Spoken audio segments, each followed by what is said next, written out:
Hi, this is Vic Mignogna, voice of Edward Elric in Full Metal Alchemist. Captain Kirk in Star Trek continues. And do you know what the best podcast is? I'm going to tell you. Five-ish Fangirls, yeah!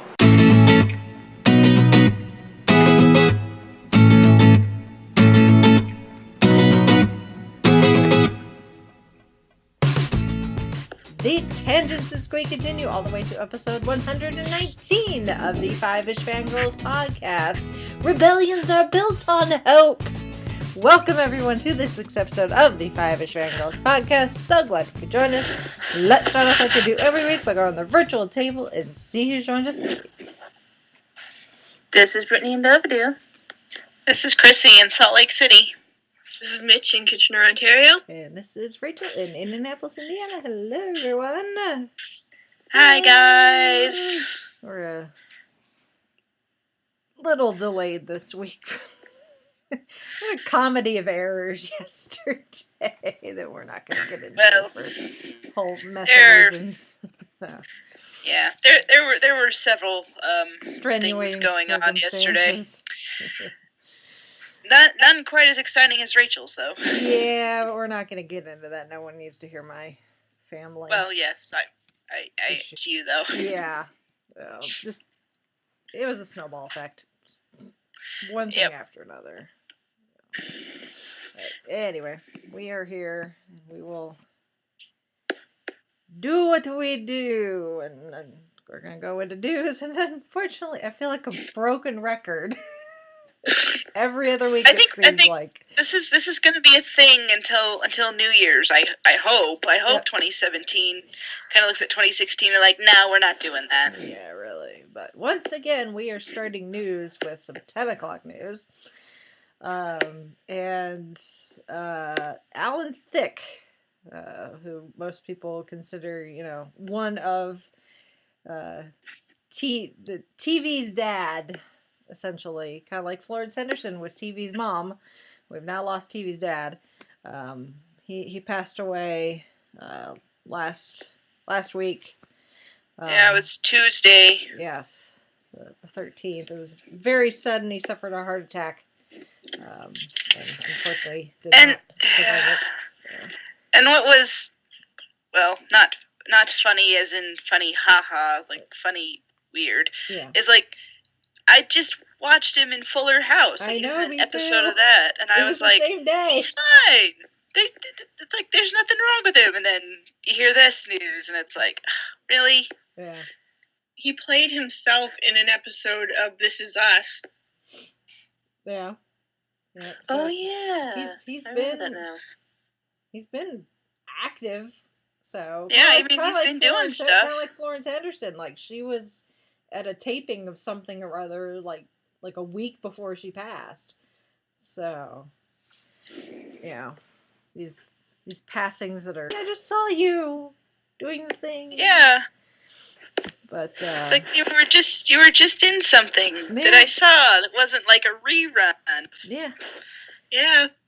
Oh. And like I was saying in our chat, Growing Pains was not. One of the shows that I really watched, so but I watched an occasional episode here and there, and obviously the biggest thing is, especially with the Fuller House, is her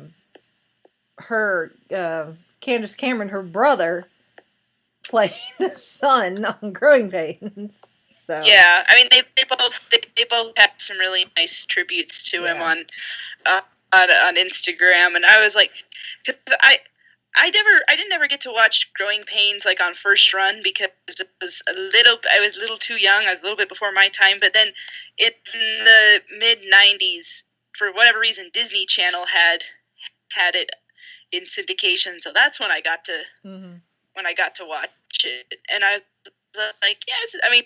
It was never the level of, Full House nostalgia for me, but it's still, it's still something I watched and I enjoyed, and I'm like, oh, man. And Alan Thicke was always, like, when you saw him, you're like, hey, I know who you are, it's that guy, and it was just, he just seemed to pop up in random places. Mm-hmm.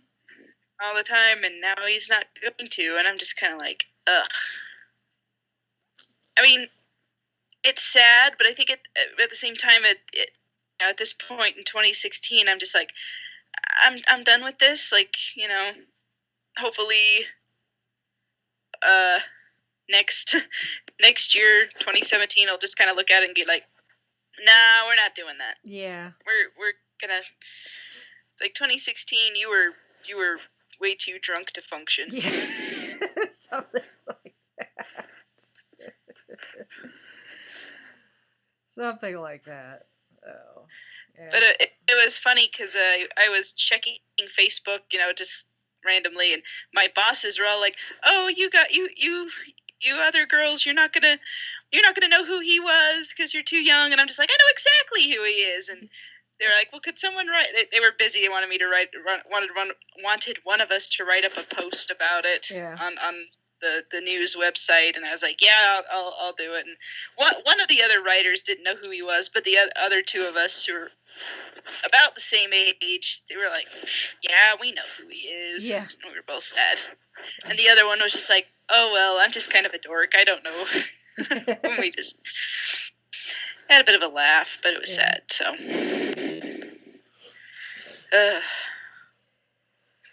I'm over it. Yeah. I'm over this. Like, Can we not anymore? A little bit. That being said, let's move on to some more happy news. Yay, happy news! Yeah, including because this is somewhat because we just had Patrick on several weeks ago from Time Lord Expo, and we know in that particular episode that he mentioned several times a big announcement, and then kept having to talk himself into not saying any more, just because it wasn't official. The ink on the contract was not dry yet. But it is now official, and had been announced that the there's going to be a VIP event during the convention, and they are going to have a live streamed over the internet Q&A with Tom Baker, the Fourth Doctor. That's kind of a big deal, because Tom does not travel, therefore, this has to be done over the internet, but apparently Tom does not do this very often either. So, but they're going to do, it's in some sort of agreement with Tom's people, and Big Finish is going to help them out as far as the technical side of it, so, but yeah, so there's going to be a special VIP package you can purchase. It's limited to like 200 people. But that includes admission for all 3 days of the convention, admission to the event with Tom, a special lanyard, a autograph from Tom. That's kind of a big deal. So, if you were thinking about going to Time Lord Expo and hadn't bought your admission yet, and you've always wanted to ask the Fourth Doctor something, now's your chance. So, this is cool. Get on it. Yes, it's very cool. It's very cool. So I'm excited for them to hopefully, knock on wood that, technology cooperates, because Lord knows we know what it's like to try and stream stuff over the internet. Yeah. So. Although, if they've got the Big Finish guys helping them out, they'll probably be okay. Yeah. Like, boost the Wi-Fi signal, hardwire the signal in, make sure all the hamsters and the wheels are running. Yeah. But it'll be very cool. You can read more details on their Facebook page, as far as, like the cutoff for children under a certain age. They don't have to buy a ticket, and there's some other stipulations. It's going to be a Q&A, no photos, no video.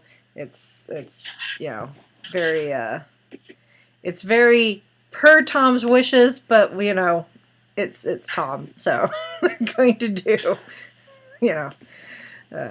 what they need to do. So, but it's very cool. Very, very cool. It's very exciting. Yeah. Alrighty. That is really cool for Time Lord Expo to get that. Mm-hmm. Mm-hmm. Yeah, very much so. All right, moving on to some more news from Star Trek Discovery. They now have their lead. And I'm gonna butcher her name. I'm so sorry. I almost don't want to attempt it. I think it's Sonequa Martin Green. Okay. She's from The Walking Dead. Yes. Or I guess she was in The Walking Dead. She probably still was is. killed. Oh, she's still in it? Okay, Nope, I was like, still is she one of the ones that got killed off? I don't know. I don't Nope, watch actually, it. she's gonna do both. Unless okay. something happens to her on The Walking Dead, which, considering it's The Walking Dead, is a possibility. So, until they kill her off on The Walking Dead, she's going to do both, I guess. Okay. Well, she's going to be the star of Star Trek Discovery. I'm trying to figure out what her character's title is. I know it's not Captain. No, she is going to be... Oh, It says here it's Lieutenant Commander. yes. There it is. Okay. It was just buried. It was buried underneath there, but Yeah. so there you go. So that's I be exciting. I don't think they've released her character name, though. no, just what her title is, because I almost said Captain when I was posting. I'm like, wait, let me make sure that I'm getting this right. And I had it wrong, so I was like, I'll just put star, because that's the word they used in the thing. Yeah. Well, the explanation is from Brian Fuller is we've seen 6 series from the captain's point of view. To see a character from a new perspective on the starship, one who has different dynamic relationships with a captain with subordinates, it gave us I can't read. It gave us richer context. I think it means it's going to give us, but not past tense, future tense. Anyway, they're just trying to give the, we've done captain, obviously. So DS9 Cisco was a commander actually, but yeah. I think he eventually made captain later. Yeah. But they're kind of top of the food chain. Yeah. As opposed to someone lower on the food chain being the focus, or totem pole, I guess, being the focus. Every now and then you get an episode where they do focus on someone who's not at the top. Yeah. So it'll be interesting to see where this goes, and a few weeks ago or a month ago, however long it was, we were saying, they haven't announced any casting or anything. So now they have. So we'll see how this all shakes out. Mm-hmm. I am cautiously optimistic. Yeah. Then again, I live with a diehard Trek fan, so everything is going to be held up to the highest scrutiny. Oh, yes. Absolutely. So, but yeah, like we're trying to be cautiously optimistic because it's Star Trek, but it's also CBS. So. Yeah, CBS. I shall say no more. Yeah. Pretty much. But anyway. Excuse me. Also in casting news. This one's a little bit more exciting because I actually know who this person is. Yeah, well, I know who several of them are. So Disney, being the folks that they are when it comes to making announcements, they can't just do a press release. They tend to do things like teeny tiny Ant-Man trailers that you can't actually see and that sort of thing. So we've mentioned it. I think we mentioned it last week. The DuckTales reboot that's going to air next summer. They announced, and I'm using air quotes, they announced who the cast is going to be via a video of the cast singing the original theme song from the original cartoon. So, quite clever on their part. Yep. So I've got the video up here, but I've got the volume turned down because obviously copyright. But you have Bobby Moynihan, who will be playing Louis. He is from he's a Saturday Night Live cast member. Ben Schwartz, who's going to be playing Dewey, and he was actually from Parks and Recreation. Danny Putty. Hopefully, something like that. Yeah. He's from crap. What's the song? Yes, Community. Right? I couldn't think of it. It was like college education. I couldn't think of it. That one show with Chevy Chase. Brain's not working. He's going to be playing Huey. Yeah, he's going to be playing Huey, and of course they're all wearing their respective proper colored T-shirts for their. I saw that. nephews. I was like, oh, that's clever. And then, and I'm probably going to butcher her last name too. Kate Micucci, I think is how you say it. She's going to be playing Webby, which I actually know her from. She did a guest spot on The Big Bang Theory for a short time. She played a gal that dated Raj. That's where I've seen her, because I'm like looking at her face and like scouring through her IMDb page, which is like she's also a comedian in her own right, and she's part of Garfunkel and Oates, which is like a comedy duo music team, I think, but I don't listen to any of that. But I know her from her guest stint in The Big Bang Theory, and then. Again, I'm going to butcher her name. I'm so sorry. Andre, I think. Oh, Andre didn't even try that name. He was like, that one. Yeah. Her first name looks like Tox. And I'm not even going to attempt her last name. I'm so sorry. But she's going to be playing Mrs. Beakley. Beck Bennett will be playing Launchpad McQuack, which I think he's from Saturday Night Live as well. Yeah.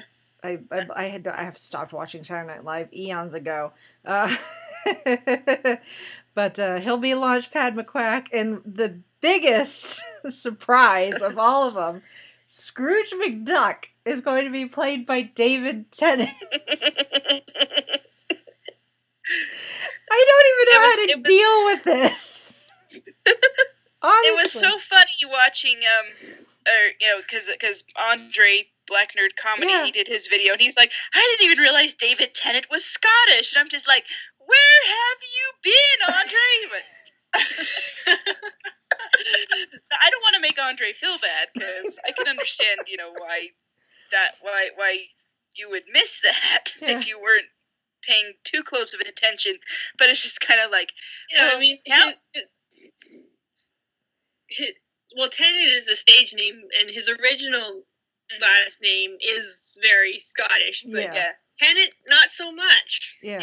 And when a lot of the times when he's acting, he uses a generic English accent, or he's used American accents. He very rarely, and I don't know why, very rarely uses his Scottish accent. And I'm like, why, David? You have such a more earlier in his career, like because there's this Scottish show, Taking Over the Asylum, that he was in, that he used his Scottish accent, and it's a very, very Scottish accent. Yeah.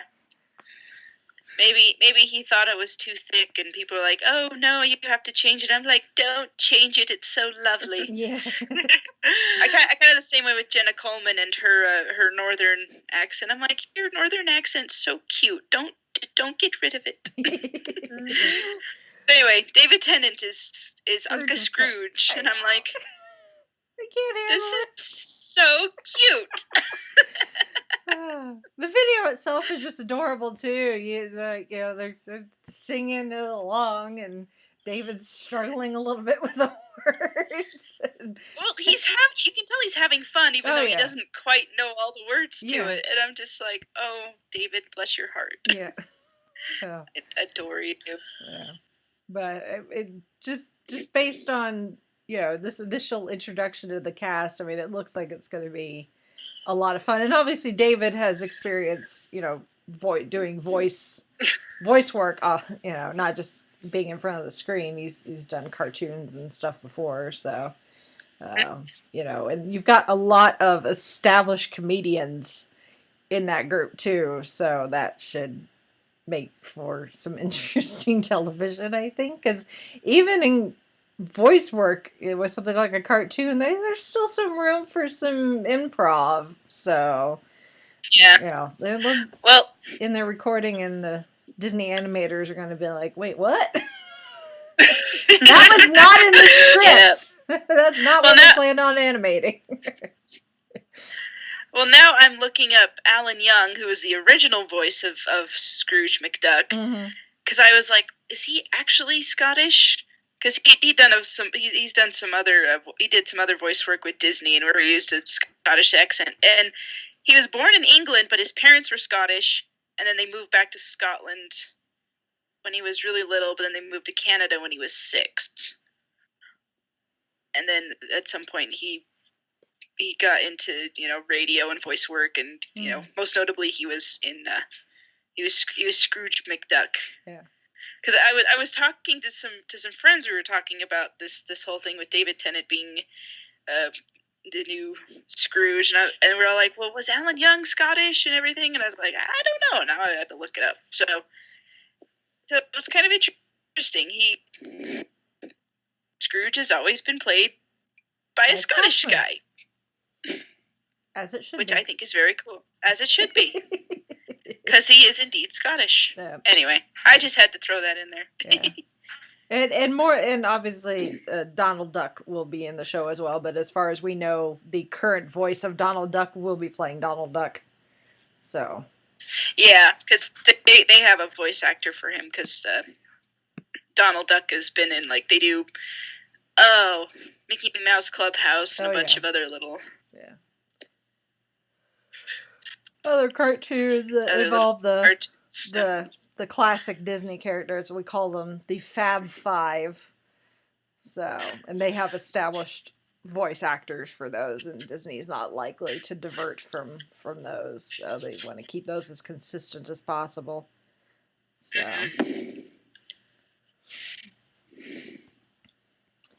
So anyway. Yep. DuckTales. Woo! Yay! DuckTales. Do. Okay, we better not. I've watched that video so many times, it's not even funny. So I kind of had it on repeat. It's so adorable, and that's just the perfect way to do it, because everybody knows at least the tune of the song if they don't know the lyrics exactly. Yeah, exactly. And it's so catchy. Anyway. All right. Moving on. They're also semi Disney related, but not really. Kind of, sort of, not really. There is a watch out, America's Next Top Model and The Apprentice and all those other reality competition shows. NBC is bringing in a puppeteering competition with working with the Jim Henson Company. It's going to be called Top Puppet. And it's exactly what it sounds like. So if you're aspiring to be the next Jim Henson, well, here you go. Yep. This is actually a competition show I would watch. I know, me too. Yeah. This might actually be fun. Yeah. So. And maybe they'll bring on the actual Muppets. I don't know. When I saw this, I'm like, oh, the Muppets are involved. Oh no, it's just the Jim Henson Company. But doesn't mean they could bring the Muppets on or something. But Craig Ferguson's gonna host it, which I'm like, heck yes. Yep. I've missed having Craig Ferguson on my TV screen. Yeah. Or just anywhere that I could watch him do Craig Ferguson-y things. Yeah. He's a fellow nerd. Yes. So, besides the fact that, he's good friends with Peter Capaldi. He's still a big nerd. He happens to be friends with the Yes. doctor, but anyway. Craig is a fellow nerd, kind of like Chris Hardwick. So, they're the type of person you want hosting this sort of show. Oh, but as far as format and all that, all they've really said is live studio audience, 3 judges, but they're gonna try and show everything from little hand puppets to giant Big Bird type puppets to ventriloquism to marionettes to anything and everything. I have a friend whose husband is a professional puppeteer. I know. I've seen some of his work. He pops up every now and then, and it's usually after the fact where she's like, "Yeah, he's in that." Yeah, I've actually seen. I've actually seen Kermit the Frog being done in person, so it's not as easy as you think. And I actually did some puppeteering way back in the day in like church, so it's harder than it looks. So it should be fun. Like we were saying, it's a reality competition show we might actually watch. Mm-hmm. As long as it doesn't interfere with any of our other shows. Well, that's what on demand is for. That is true. And TV apps. That's what those are for. Yep. Mm-hmm. All right. And our last bit of news, this is just kind of a fun thing. But Turner Classic Movies has announced that they are partnering up with Fathom Events, who does pretty much everything like this. And in 2017, they are going to... they've taken a bunch of classic movies from various time frames, anything from like the 40s and 50s all the way up to the 80s. And are going to re-release them in theaters in limited runs. So they're going to they've got a whole schedule, and they're going to coincide with anniversaries for a lot of these movies. So, but there's a little bit of everything. You've got The Godfather, E.T., The Princess Bride.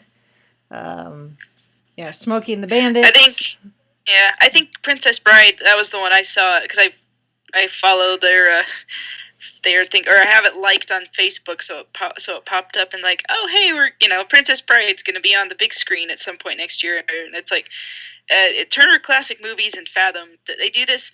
I think they've started doing this every year, where they just bring like some old classic films and put them in theaters for a day or two, and it's a special screening, and it's kind of cool. And so I was like, hey, I've never, there's some of these I'm like, I have, some of them I wasn't even born for. Yeah. But it would be kind of neat to see them, like, in Princess Bride, I mean, that's one that if if there's a theater that does Fathom Events near you and you want to go see The Princess Bride on the big screen, well, here's your chance. Mm-hmm. Or E.T. or any of these others. Casablanca's one there, Singing in the Rain. My favorite. Yeah. So if you're a film geek or you just like good movies, this might be up your alley. If you're a fan of The Princess Bride, or maybe you're not a huge fan, but you'd like to see a third, everyone's going to be quoting it. Yeah, you're going to say you be prepared for the theater to not stay silent. So there will be quoting along. I wouldn't be surprised if they had this one and they were actually saying this is a full-on quote along. If you don't know what these lines are, then someone sitting next to you will. So have them help you out. I'm surprised that Princess Bride has not gotten to the point of like Rocky Horror Picture Show, where it's like full on like costumes and people bring props and your certain actions you do at certain parts of the film. Princess Bride seems like it should be up there in the audience participation. Doesn't Rocky Horror have music in it though? Might be a little easier if there's songs. Yeah. Yeah. Rocky Horror is a musical, technically. Yeah. But still, it's just the quotability. Just it's asking for more audience participation. As you wish. I wouldn't be surprised if it just even if they don't say, hey, quote along. I think people will do it anyway. Oh yeah. When Chauncey and I went and saw an anniversary screening of Labyrinth earlier this year, and most of the audience was quoting along and singing along with the songs. So. But you can go online and see the full schedule, as it were, because it's each movie for a couple of days, each month or whatever, or every couple of weeks. There's like 14 movies, so about once a month ish. So you'll have to go online and see when your particular movie is playing. Yeah. And if you want to see multiple movies, or several movies, I think they have discount packages if you decide you want to go to see a bunch of different ones. Or you can, buy the whole package and see all of them if you feel so inclined. Yeah. Which some people might. Yep. Anyway, enjoy. I'm definitely going to have to try and go to The Princess Bride and Singing in the Rain, because Singing in the Rain is one of my absolute favorite musicals. And actually they did, I think, I don't know if it was through Fathom, but somebody did it where they showed it on the big screen for like one day at one time, and I went and saw it, and it made me very, very happy. So it's one of my favorites. So all right, that's it for the news. So we shall move on, and at this point, sound the spoiler alarm. Yes. Note to self: insert sound effect here. If you have not seen Rogue One yet, stop the podcast and go see it. Yes. Or just pause the podcast. We'll be here when you've seen the movie. Yep. Just to save the episode, it'll still be here whenever you go see it. So. But we're gonna squee the crap out of Rogue One. Yeah. There's no way we could cover this movie without getting into spoiler territory. It's just like Fantastic Beasts. It was kind of okay because it's Harry Potter and universe, and it's obviously there were some surprises, but this, really hard for us to talk about this without getting into spoilers. All we'd be able to say is it was Star Wars, and the Death Star is in it. There's a Death Star. There's Darth Vader, and there's stuff in space. That's about. And the thing with the Death Star and the thing. So anyway, yes, spoiler warning. You've had ample time to pause the podcast. Yep. So at this point. That being said, oh my God, we've all seen it, right? Yes. Yes. We've all seen it. Yeah. Yep. We wouldn't be doing this if we hadn't. Yeah. I know. I just was. Yeah. It would be kind of bad if we found out one of us hadn't seen it yet. Well, yeah. But no, we've all seen it. We've all seen it. That being said, oh my God. Yep. What Rachel said. Holy crap. Oh my goodness, this is so... I mean, the more I think of it, the thing is, we walked out of it. Chauncey and I walked out. We saw it Friday afternoon, which was perfect time to go see it because the theater was not full at all. But we walked out of it, and Chauncey's the big Star Wars fan, though. And if he was home right now, he'd probably be in on this discussion, but he's not. Sorry, Chauncey. Yeah. You can always put in his 2 cents later. He was like, I'm 10 again. Like, whatever age he was when he first saw episode 4, he's like, I am like a little kid again. And I'm like, yeah, it was really good. You know, it's not, you know, to me, actually, at the moment, even as excited as I am about Rogue One, not being a huge Star Wars fan, but episode 7 is my favorite of the Star Wars movies. Mostly because of BB-8. Because he's adorable. But yeah. I mean, yeah, Disney's very hesitant about using the term prequel, just because it has a very negative connotation when it comes to Star Wars. Yeah, I could see that. But see, the thing is, I've seen online, like, people posting, like, talking, like, this is how you do it. Oh, yeah. Yeah. Even before I went and saw the movie, and there were some of my friends who'd seen it, and they're, you know, giving their non-spoilers what the prequels should have been, and that's exactly what we said when those credits rolled, and we were all like, yeah, this is what they should have done with the prequels, you know, with, you know, the way the look of it and the storytelling and just the tone of it, even, and just, you know, not try to shoehorn in anything but work with what they had. And then we came home, well, it wasn't until the next day because we got out of our showing really late, but the next day we watched A New Hope, and, you know, that opening crawl, we're just like, okay, they basically took the opening crawl, the first 2 paragraphs of that, and made that Rogue One. And now, you know, we have, like, 'cause, you know, it says, you know, I meant to have rewatched A New Hope by now, but I haven't yet. Yeah, me neither. I'm looking forward to being able to watch, like, all of them in order, like, and have Rogue One lead right into A New Hope. Because it literally does. That's what's so fabulous about it. It's right in, like, it literally finished. Yeah, you finish the opening, take away the opening crawl from episode 4, and you could just take the end of Rogue One before the credits start, and just splice the 2 together and make it one big old movie.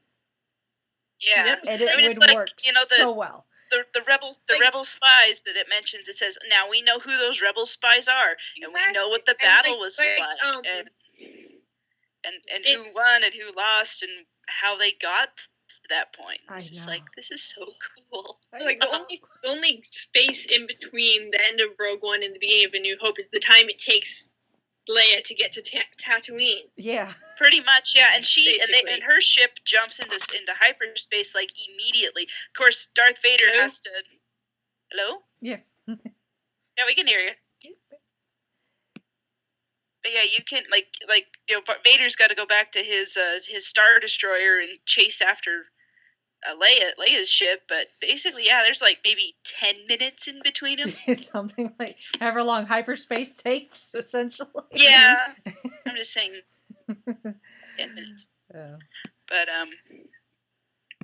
But yeah, no. But yeah, it adds so much more to it, to A New Hope, and it doesn't take away anything either. No, I mean, it doesn't, and, you know, we're watching it, you know, and, you know, we have even from the trailer, granted, the trailers are slightly different from the finished product, because after they started releasing trailers, they went and did some reshoots and re-edited some stuff, so there's some stuff in the trailers that's not in the movie. Which the line of Jyn Erso's where she says, "I rebel," that's in the trailers. I'm so glad this is a rebellion. I rebel. Yeah, that one. I hated that line when I saw it in the trailer the first time. I don't know. That may be unpopular opinion, but that just made that was like nails on a chalkboard to me. And I was like, yes, that line isn't in the movie. Yeah. Chauncey said the same thing. He's like, I'm so glad that line's not in the movie. It's so stupid. Yeah.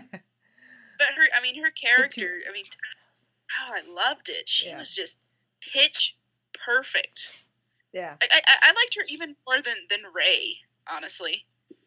Because it's just, it feels like she has, we get to know who her family is, and we know, what her backstory is. Mm-hmm. And I understand, what she's going through, and I can connect to her. And maybe it's because there's not all this mystery behind her like there is with Rey. And I'm just like, I want more of Jyn Erso, even though we probably won't get it, given what happens at the end. Hey, we sound this which I spoiler understand. alert, so... Yeah. She dies. She dies. This is everyone's dead, Dave. Yeah. Pretty much. Yeah. Yeah. The ending kind of turns into an episode of Game of Thrones. It's like, is this George Lucas or George R.R. Martin? Well, we even said as we were leaving the theater, it's like this. The ending is like Empire Strikes Back. Is that they win, they get the Death Star plans, but they all die in the process. Yeah. And it's like, man, that sucks, because you spend this whole movie, getting to know these characters and enjoying them, Rooting for them. and rooting for them, and it just like, and even in the case of with Jyn and Cassie, and I'm like, I ship them. I'm like, I've just barely met them in this one movie already. I ship them. Yep. And then they died, and I was like, oh, bugger. Yep. Mm-hmm. But yeah, I just it's like, it's so funny because it's essentially, again, I hate to use the word prequel, but it's the prequel to episode 4. It's the story of how eventually Leia gets her hands on the plans for the Death Star. And she doesn't do any of the dirty work. It's the story of the people who do the dirty work and end up... Well, her dirty work is still to come. Yes, yeah. So you know generally how the plot is going to go. You know that we're going to see we know in episode 4 the Death Star is completed. It's functional because it goes and destroys Alderaan. So we know we're going to see the Death Star completed and probably see the beginnings of its capabilities. Obviously Darth Vader in it. And looking a lot scarier than he ever has. Mm-hmm. Yeah. I mean, I know they get the plans to the rebels because I've seen episode 4, but there were some moments at the end of the movie I'm like, he's gonna get the plans from him, and this is all gonna be for nothing. And because he's in there, swinging his lightsaber around, force choking people, and throwing people around with the Force. I know. Yeah, I'm just like, whoa. Like, oh no, are they gonna get it? Are they gonna... I'm like, dude, reach the thing through the door. Hand off the plans, you idiot. Don't just stand there, staring at him like the door. It's not gonna happen. Hand the plans through the door. Through what you've got. Oh. There's a little hole in the door. Just give it to him and tell him to, run like heck and give him to Leia. Yeah. It's kind of like an episode of Doctor Who, and like logically, the Doctor can't die because the show's got to continue. But at the same time, you're like, well, maybe. I don't know how to fix it, but maybe. Although, so there's a few characters that were in this a little bit that were in A New Hope, and like Darth Vader looks good because it's the suit. But the guy they got to play Tarkin, it was like almost like an uncanny valley.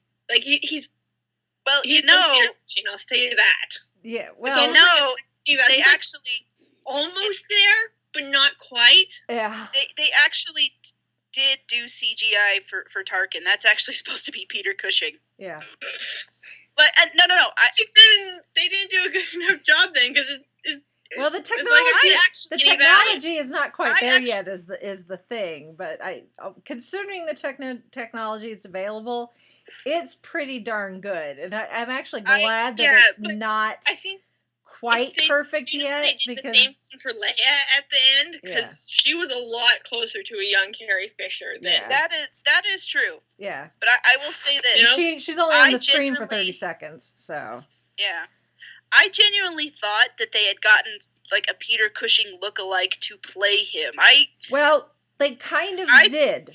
Because when they were filming, they got a gentleman who's the same height and similar build and kind of looks like Peter Cushing to stand there so that when they have the interactions, the actors are actually looking at someone as opposed to staring at a blank space, because then you kind of get the lazy eye because they don't actually have something there to focus on.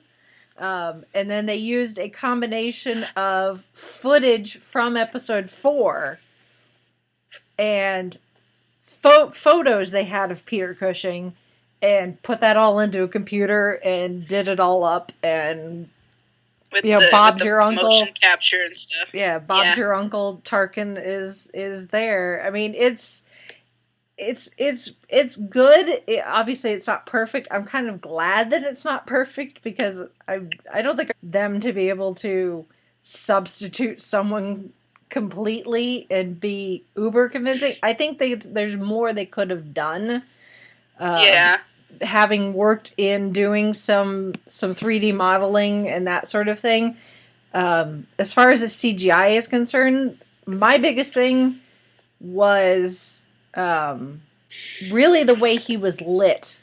To me, he just seemed to everyone else in the scene, and it made him pop a little more and made the CGI way more obvious. Now, the look and the movements are pretty good. The mouth, not quite in some spots, but the movement is pretty good. And it especially helps that Tarkin in episode 4 was really only seen from like the hips or the knees up, so they didn't have to worry about his feet so much and the walking and making that believable. And that's really because Peter Cushing could not stand the shoes that were part of the costume, so he wore slippers a good chunk of the time. So, if you go watch episode 4 and you realize you never see Tarkin's shoes, it's because Peter Cushing was not wearing the proper ones. So now, General Tarkin, I'm imagining him ruling the Death Star in bunny slippers. Yeah. Pretty much. Don't look so tough now, do you? Yeah. Oh. I mean, all things considering, with the technology they have available, I think it was pretty darn good.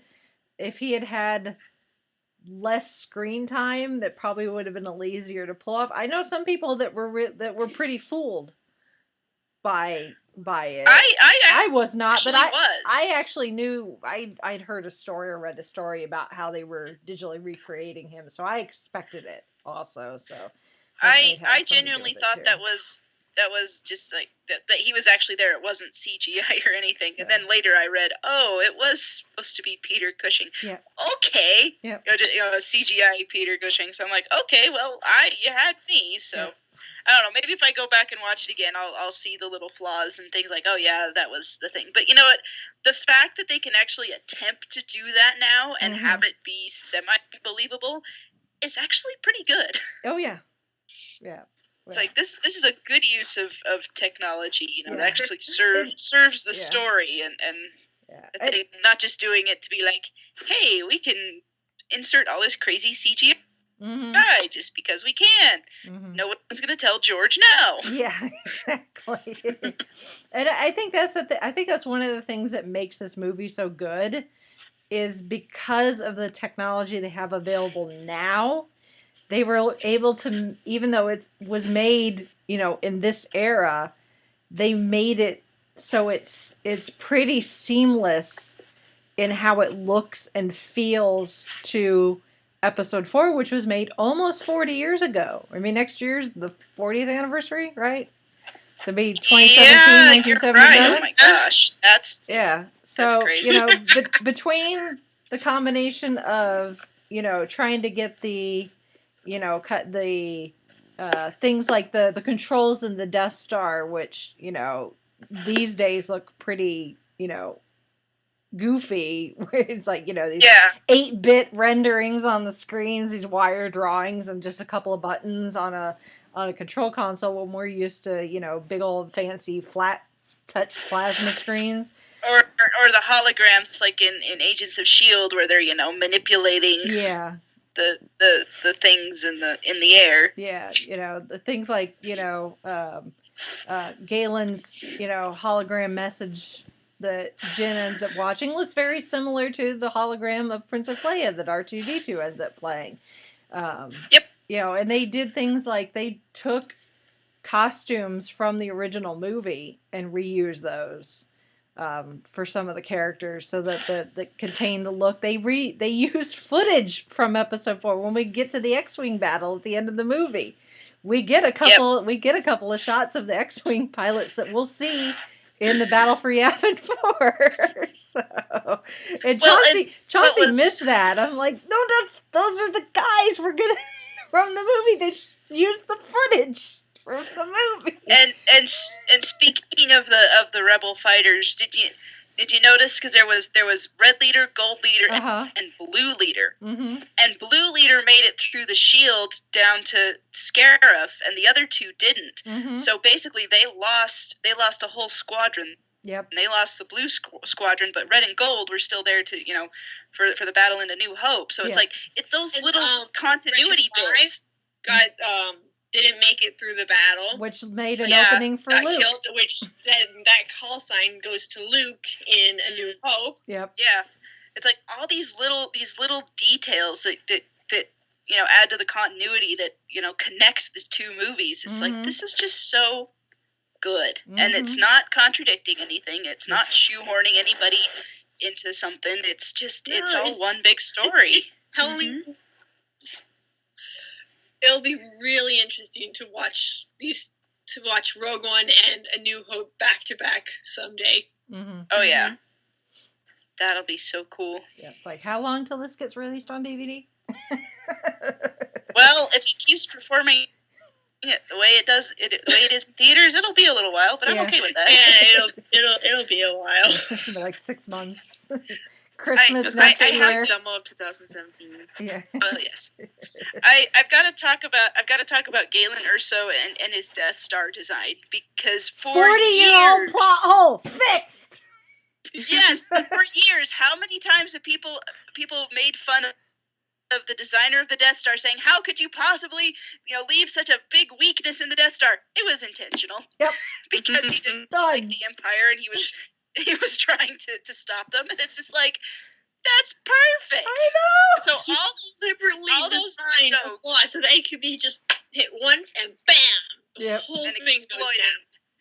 And it's even more perfect because Jyn was the only one who saw the message. Well, the only one who survived to tell about it, and not everybody believed her that he was, he was actually an Imperial defector. And the only reason that he designed it was because they were just going to get somebody else to do it anyway. So he's like, well, if I do it, then I can put a flaw in there, and it's like. And she was the only one who knew about it, and not a lot of people were convinced of that. So it's like, so when you go back and watch A New Hope, and they're saying like, oh, we got to scour the plans to find a design flaw that maybe it's a weakness, and it's just like, she gave you the exact right one so you could find it. And it's just, it's perfect. I know. It's like, of course you're gonna find one. It's there to be found. I know, but it's like. Yeah, Jyn's watching this holographic message from her father, and he's like, I built in, a trap. I built a flaw intentionally. I tried, leaned over to Chauncey and said, 40-year-old plot hole fixed. Done. Yeah. Now people can take all those jokes and throw them away. Yeah, I do feel a little bit bad for all the people who've made those jokes for years and like done videos and web comics about it. And I was trying to find one specific one that was like a web comic of the designer. It was saying like, I'm working under unsatisfactory conditions, and I'd like to see you try any better. And it's actually pretty funny. I could never find it again. Yeah. Found another video that everybody kept. The one where it's like the exhaust port, the 1 meter exhaust port, and he's like, the size of this thing. You're like, all I kept coming up with was some video I'd never seen, but apparently went viral supposedly a couple of years ago, and I was just like, nah, this isn't it. But apparently there have been more than one. Oh yeah. Or more than one joke of. Yeah. It's been a multiple running jokes gag about for it. a long like, time. yeah, and all those people are like, well, dang it, our joke doesn't work anymore. I'm gonna have to find something else to joke about. So. Find something else to pick apart. Go pick apart the prequel trilogy. I'm sure there's plenty you can find there. Yeah. Well, and like I was saying, that they did such a good job of making this match the look of episodes 4, 5, and 6, and with the prequels, Hayden Christensen's acting aside and Jar Jar Binks aside, the look, I think, is one of the biggest things that makes it so clearly off from the rest of the franchise. Yeah. It's too bright and too shiny. Yeah. It needs to be grittier. And it's supposed to be like, this takes place 20 some odd years before the originals, and like, this looks newer than the originals. Like, R2-D2 can do all this crazy crap that he couldn't do in the later movies, and it's just like, what happened, R2? You could like go in and beat up the whole Empire if you wanted. Yeah. What's that? Using CGI for the sake of using CGI. So. Yeah. And that's one of the nice things about Episode 7. Is they can make some advancements in the sort of technology they use because more time has elapsed, but they're not using a bunch of CGI for the sake of CGI. BB-8, he's a practical effect. Yeah. So. And it goes back to what we were talking about with, Tarkin and Leia, is like, you have the technology to make a younger Carrie Fisher or, to do Peter Cushing, and that actually serves your story. You're not just doing it to say, hey, look what we can do, aren't we so neat?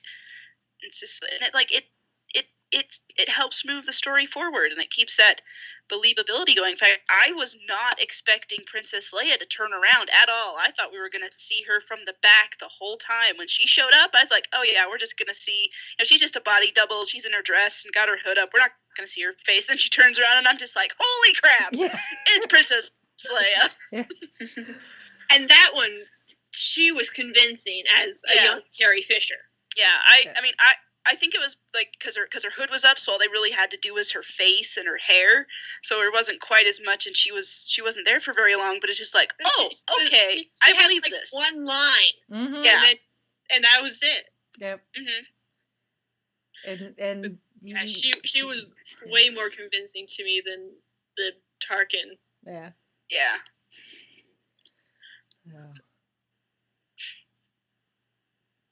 But yeah. so good. it's just so good, and like the new characters, I do have one tiny complaint about the movie, is like, with all these new characters and getting all these new names, I didn't catch all of them. Yeah. I mean, I got Jyn Erso and Galen Erso because they repeated their names, but some of the line deliveries, I'm like, now what did you just say? Well, there's a lot of people with heavy accents. Yeah, you're gonna have to watch this with subtitles once the DVD.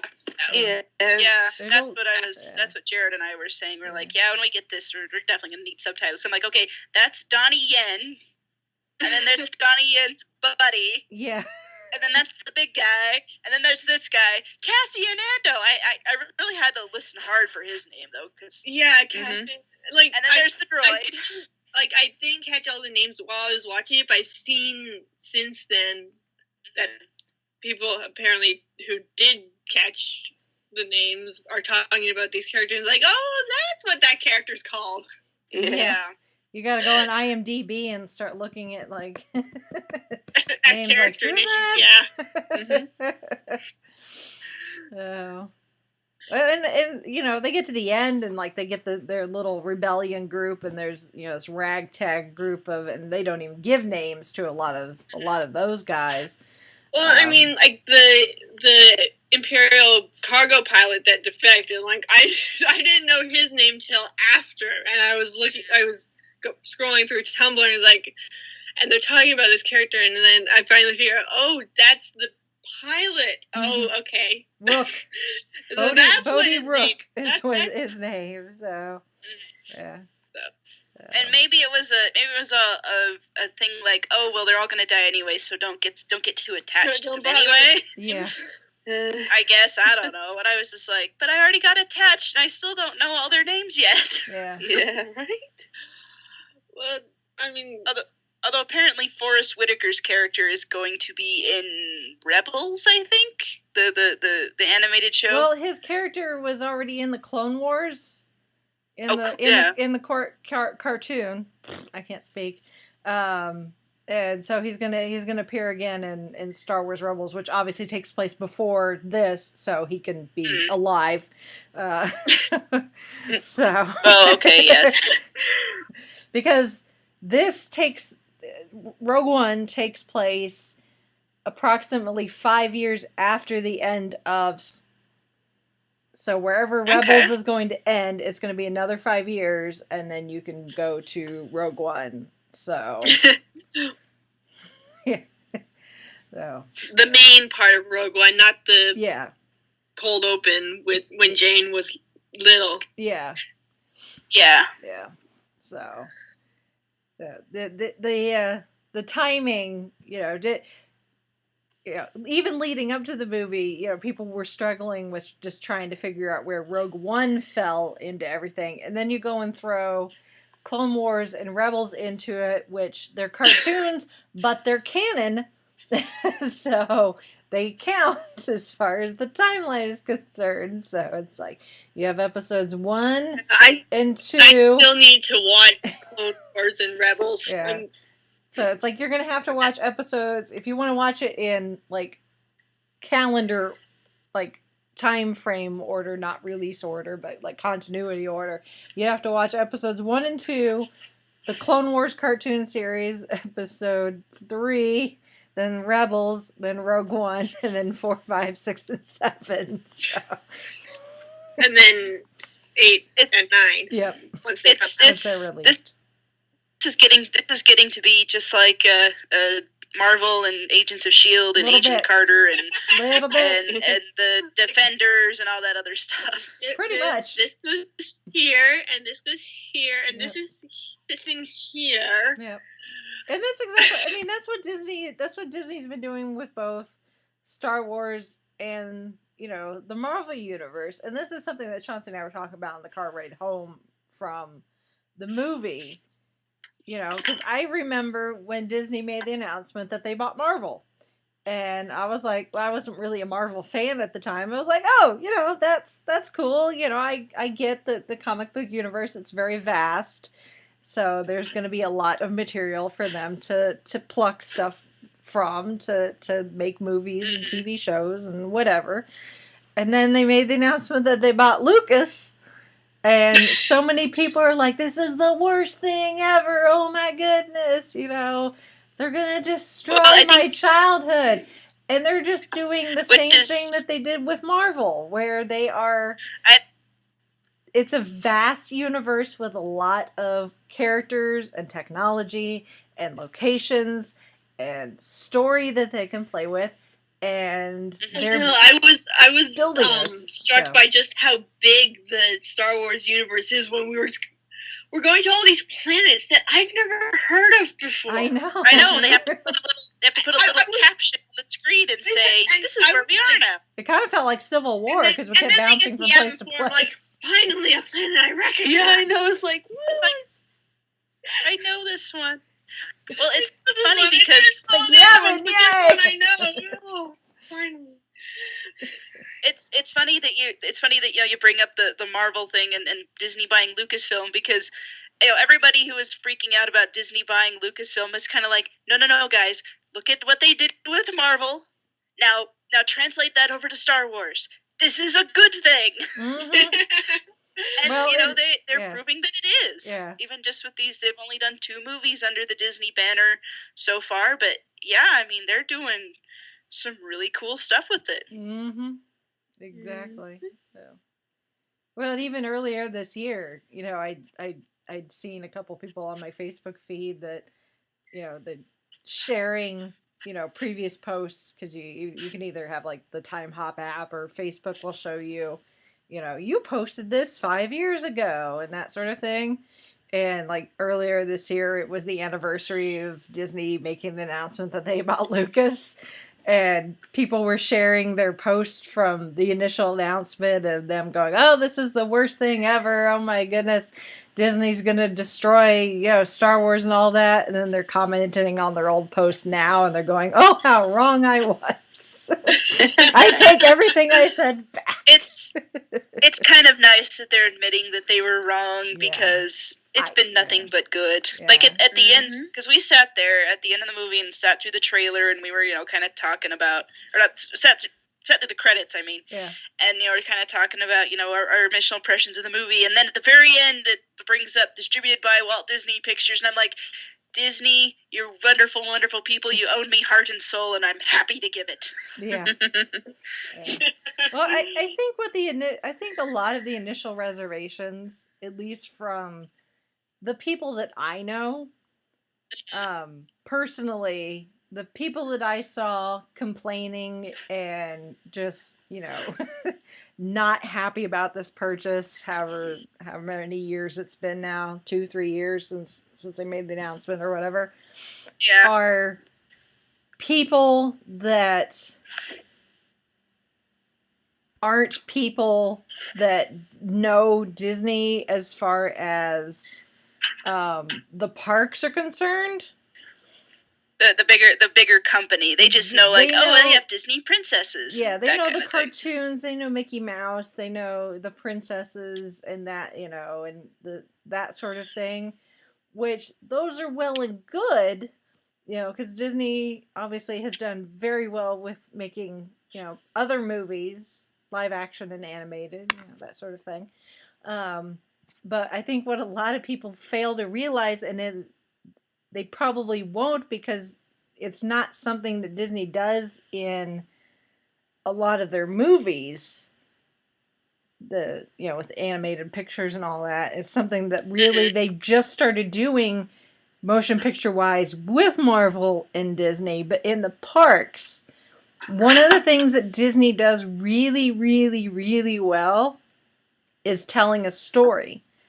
And this is something that I can thank Lou Mangello for, because a lot of this stuff I would not know if I hadn't, met Lou and started listening to his podcast and becoming friends with him and all that.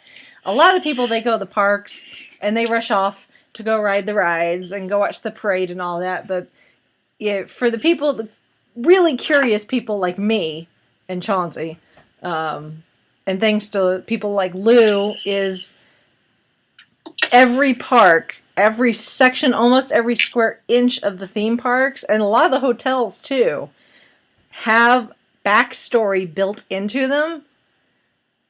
And it's knowing that Disney does that in the parks. So when they made those announcements about Marvel and Lucas, I was like, okay, I can see where they're going with this. I didn't know where they were going to go as far as like exact details, but it's like, okay, they're going to take what they do in the parks already and do that in the movies. And that's what they've done with the Marvel Cinematic Universe and the continuity and the movies and Agents of S.H.I.E.L.D. and Agent Carter and all that. And now Star Wars with making sure that the cartoons fit into the continuity. And now Rogue One works into the continuity. And obviously, the Han Solo movie will be built into the continuity. And so it's just, obviously now that movies are out, people are changing their tune. But at the time, I don't think a lot of people realized what Disney is capable of as far as building backstory and continuity and all the little details that make a really, really good story. Not just, as much as I love, the cartoons of my youth, Beauty and the Beast and The Little Mermaid, for the most part, they're kind of fluff. It's a cute movie. It's a cute cartoon. There's some singing, there's some dancing, there's some heart, there's some drama, there's some love, there's some romance. But in the grand scheme of things, it's not, It's a standalone, It's basically. a standalone, unlike Marvel and Star Wars, where I equated it to taking a chef and sticking him in a kitchen and telling him to have at it, but instead of just having, a small pantry, your standard pantry, fridge, kind of, collection of ingredients that you see in a lot of restaurants, that they're attached to like the world's biggest grocery store instead, and telling them to have at it as far as access to materials and ingredients. It's the same thing, you know. Yeah. And you're right about the whole storytelling thing, because I think about, Marvel's got the cinematic universe, they're building Star Wars into the same way, and there have been other companies like Warner Brothers with the DC, they're trying to bring in this whole big universe, and they just, like, on TV, DC's getting, like, they're probably the closest to what Disney's doing with Marvel and Star Wars, but I don't think anybody else is doing it quite as good as what Disney's doing. No. I mean, they're trying. I mean, A for effort. Yeah. But it's like, Disney, their thing, they're like they're the masters of it, and I didn't realize that about the parks either. I mean, I knew Disney, their whole thing was storytelling, and for a while they kind of got. They kind of meandered off into, well, we don't really know what we're doing, but now they've gotten back on track. Yeah. And I think part of it too is they're realizing, with Marvel and Star Wars, they're going back to their roots, and that's kind of going out into their other, like their animated movies and things like that. So all of this really just helps what Disney's trying to do, and they're just continually showing, like, yeah, you guys, like, these guys are. There's a reason that Walt Disney was the first one to do all this, to kind of start this stuff off, and they keep that going. I mean, I don't know. There's a reason I'm more a Disney fangirl than anything else. Oh yeah, yeah. Oh, I mean, and if anyone wants, maybe not as much as Rachel, but yeah. I bow to your expertise, my friend. Well. Well, like I said, pretty much everything I learned from Lou. So, and if anyone wants, it's not necessarily Marvel and Star Wars, but if anyone wants to get a better idea of Disney's ability to tell a story within the theme parks, I highly recommend listening to Lou's audio guides for the Magic Kingdom, where he goes land by land for like 2-3 hours in each of these audio guides and talks about the design history, the influences, like architecture and history and that sort of thing. But he also gets into the story of all that, and listen, just pick one. If you got a favorite land, the Magic Kingdom, pick one, or start at Main Street. Actually, Main Street's actually really the best place to start, literally and figuratively. Because that's where you start anyway when you go. Just start with Main Street and listen to it, and you will understand what I'm saying, and you just kind of have there in the back of your head as you're listening to it and going, okay, this is what Disney is doing with Marvel and Star Wars. And, at this point, I think most of the detractors have probably changed their tune, but if there's anyone that maybe is still skeptical, listen to this and apply that to, these other franchises, and maybe, if not, well, at least hopefully you were entertained. So yeah, if not, go watch Rogue One again and rethink your life. Yes. Go back and watch Rogue One and try to pick out all the Easter eggs, because good Lord, there are so many Easter eggs. Oh yeah, all the little cameos. I'm just like, those were just perfect. It was like. Mm-hmm. Like, they didn't need to be these great big things. They were just kind of flavoring for it. And just, if you didn't know, like the two guys from the Mos Eisley Cantina that showed up on the Jeddah market, it's like, yes. If you don't remember them, then okay, yeah, you're not going to lose, or you're not going to lose anything. But if you know who they are, it's just a nice little gift that the filmmakers gave you. It doesn't overpower the scene or anything. It's like, this is just funny. Mm-hmm. Yeah. And I loved seeing Bail Organa again. I really want there to be a Princess Leia movie so he can be in it and be Princess Leia's dad. Yeah. I'm just like, because I like Jimmy Smits. Yeah. Although you get a little sad. He's like, I have and to. then at the end, I have to go back to Alderaan to tell my people to get ready for war. Oh, I was like, no, don't go back. What's gonna happen? You're gonna make your daughter an orphan. Oh boy. Don't go back. Like we see C-3PO and R2-D2. They get a nice little Yes, cameo. So. And they're just when they showed up, my dad was like, "It's about time they showed up." I had to see it with my dad. Yeah. And He's like, "It's about time those two showed up."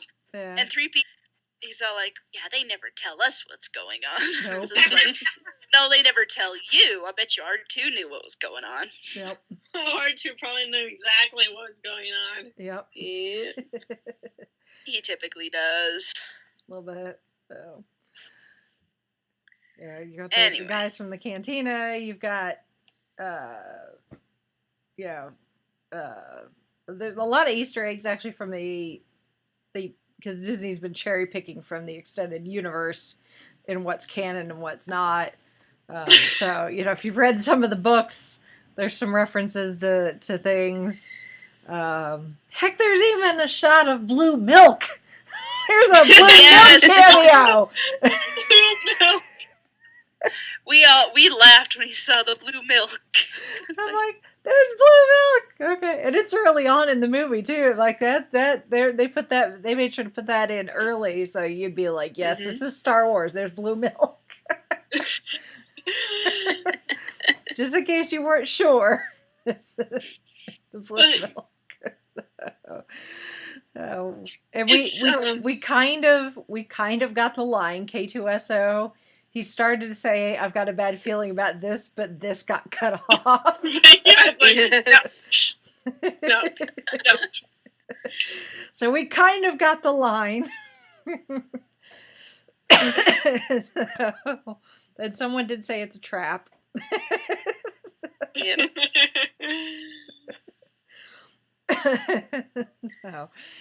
No. Just little things, but it's not so in your face. Like, this is a Star Wars movie. This is a Star Wars movie. This is it's just little stuff that's like, if you catch it, great. If you don't, you're probably not going to miss anything. It's not going to lessen your viewing experience any. But I really need to watch. We already plan on seeing it again after Christmas, but I'm excited to see it again and be able to watch more for the Easter eggs. So, I will say this: I saw it in 3D IMAX. Quite honestly, I think it would be okay if I saw it in 2D. Yeah, the 3D didn't really add anything.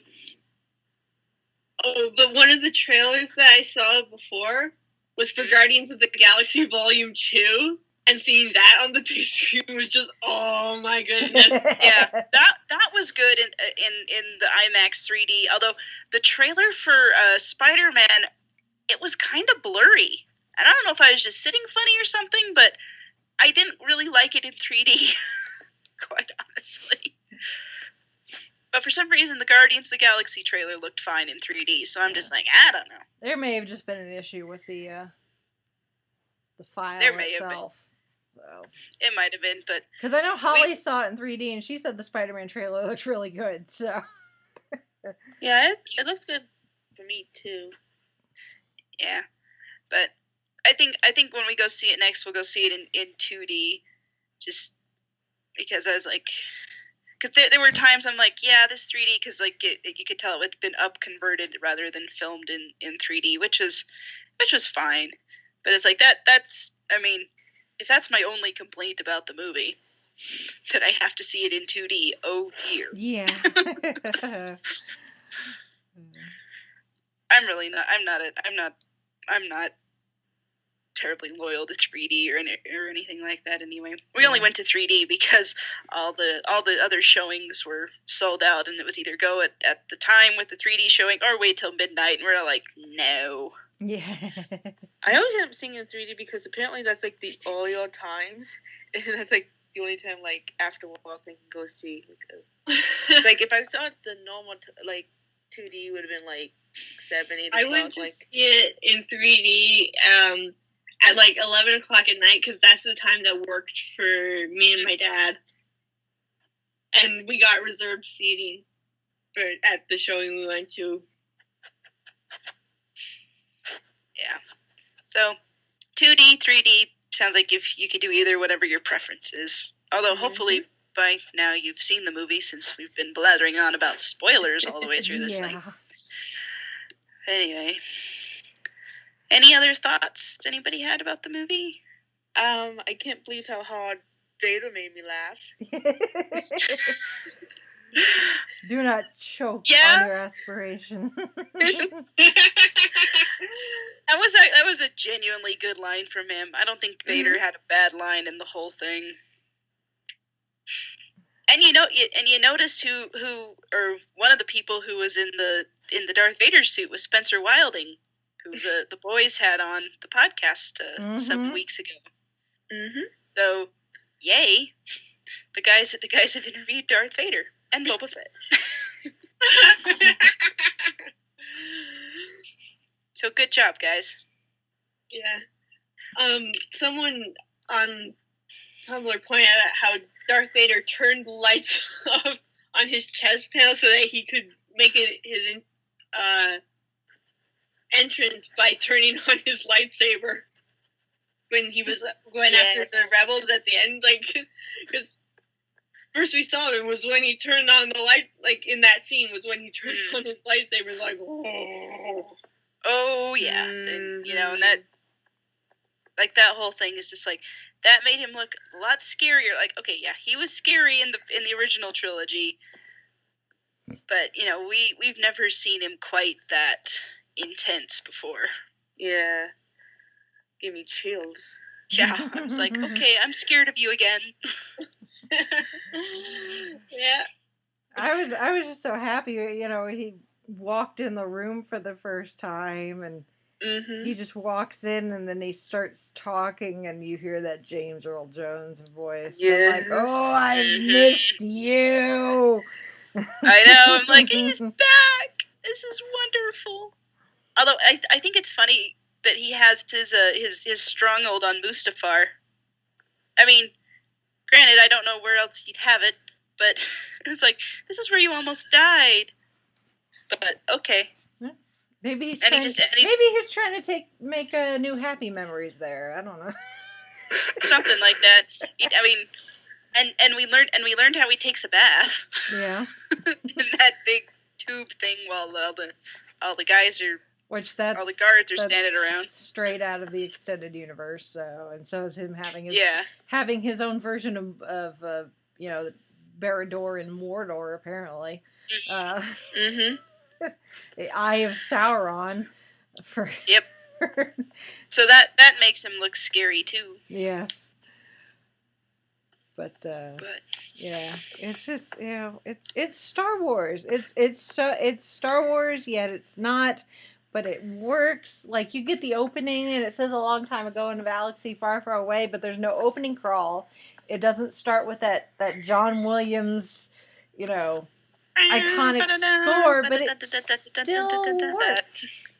It still works, because, instead of an opening crawl, we get an opening shot of some blue milk, so, We know it's Star Wars. Yeah, we know it's Star Wars. And it looks like Star Wars. I knew that there wasn't going to be an opening crawl, because I didn't either. I read an article about it, but I was still like, what? Yeah, it's like, this doesn't. I kind of guessed, because I feel like they're keeping those for they said that in the article that I read about there being no opening crawl, that was the Skywalker saga thing. Yeah, it's for the episodes. Yeah, it's an episode I understand thing, that. So, which means that, like, the Han Solo spin-off film and the whatever else isn't going to have it either. Yeah, which is fine. Yeah. I think it's probably because that it differentiates the spin-off Star Wars story films from the episodes, so it works. Yep. But there is still some of that iconic music too, so it's not. They do reuse some of the most familiar themes, like the Imperial March and some of the John Williams Star Wars music. So, funnily enough, the guy that did the music for Rogue One also did the music for Doctor Strange. So, and a lot of people talk about how the music from Doctor Strange really stood out to them. So, I think that, I think that he also did the Star Trek films, if I remember right. I think so. Star Trek ones. Yeah, the new ones. Keep an eye on that guy. Yep, he's also doing the music for Spider-Man: Homecoming. So, if Doctor Strange stood out to you as far as good music, then hopefully Spider-Man does as well. So. Which he actually wasn't supposed to do the music. They had someone else, but because of the reshoots, their original composer eventually couldn't stay on the film. So the new guy came in and wrote the music in like 4 weeks.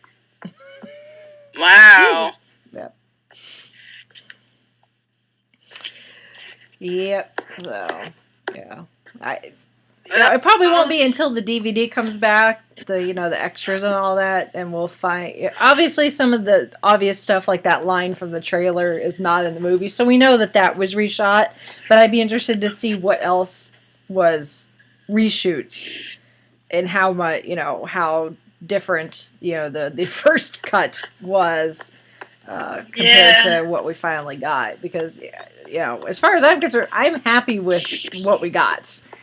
As far as the tone and the continuity and the pace, I was getting a little anxious there towards the end, but that's mostly because I really needed to go to the bathroom and I hadn't timed my fluid intake properly. So that really had nothing to do with the movie itself. That is all on me. I'm usually better at that than. But I got impatient with the popcorn and drink combo apparently.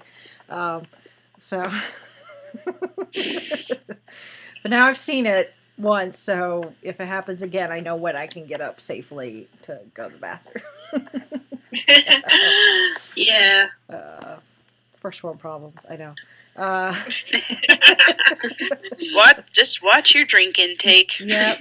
That's what it is. Always needed, Anyway, well, safe to say we all enjoyed Rogue One. Yes. Just a little. And just a little bit. So keep it up, Disney, and we'll still keep giving you money. Mm-hmm. Mm-hmm. And if you, dear listener, would like to pipe in with your thoughts on Rogue One, or if we missed any details that you would like us to cover, or you just want to send us feedback about anything we've talked about, because we talk about a lot of stuff, you can send us feedback. Our email address is 5ishfangirls@gmail.com. You can also go to our website, the5ishfangirlspodcast.blogspot.com, and at our website there are links to all of our social media accounts, pages, Facebook, Twitter, Tumblr, Pinterest. We're on Instagram. We are on YouTube. We are on iTunes, where you can download this fine podcast. You can also get us on Stitcher and Google Play Store. And as always, we thank our Patreon supporters as well for their continued support and faith in us, because that makes us feel good. And we hope that your trust in us is rewarded with our weekly podcast. And if you'd like to become a Patreon supporter, you can do that at our website as well. And if you are still scrambling for those last-minute Christmas gifts, you can go to our Amazon store that's on our website, and that'll also help us out with the cost of our podcast. Again, it doesn't cost you anything extra. You buy what you need. Amazon just gives us a little kickback for having a Amazon store. So, yay, everybody wins. Mm-hmm. Very much so. Yep. So, hope everybody's having a good Christmas, New Year's, holiday season. Yep. We will be. And such. Yep. We will be back next episode with Doctor Who for Christmas. Yay! Doctor Who's coming back! Is it wrong I'm more excited for Christmas for Doctor Who than presents? That seems to happen every year. Just like, yeah, presents are nice, especially and all, this but year. Doctor Who.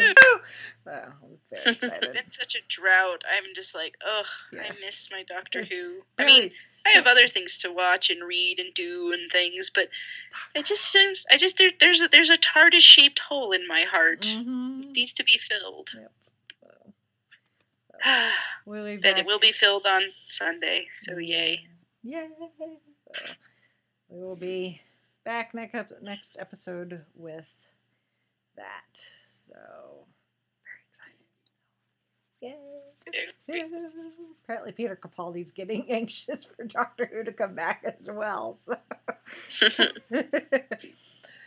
Can you blame him? No, because at the end of the day, he is a fanboy as well. Yep. He's probably sitting there like, where's Doctor Who? Why hasn't it been on for so long? Oh, wait. Because I haven't been filming it. That's why.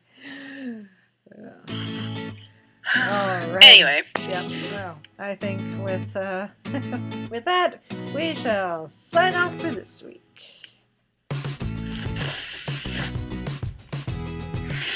This is Brittany and Boda saying goodnight. This is Chrissy saying goodnight from Salt Lake City. This is Mitch saying goodnight from Kitchener, Ontario. And this is Rachel in Indianapolis, Indiana. I'm one with the Force is with me. I'm one with the Force and the Force is with me. I'm one with the Force and the Force is with me.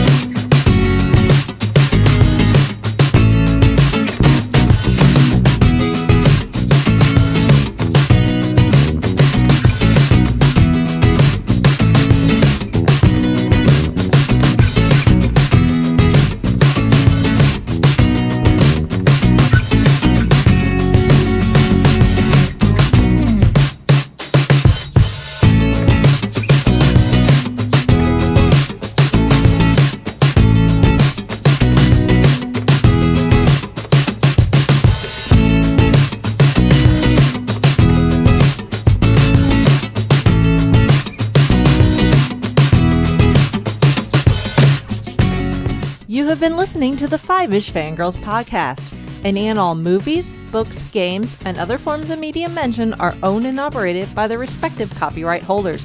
No copyright infringement is intended or implied.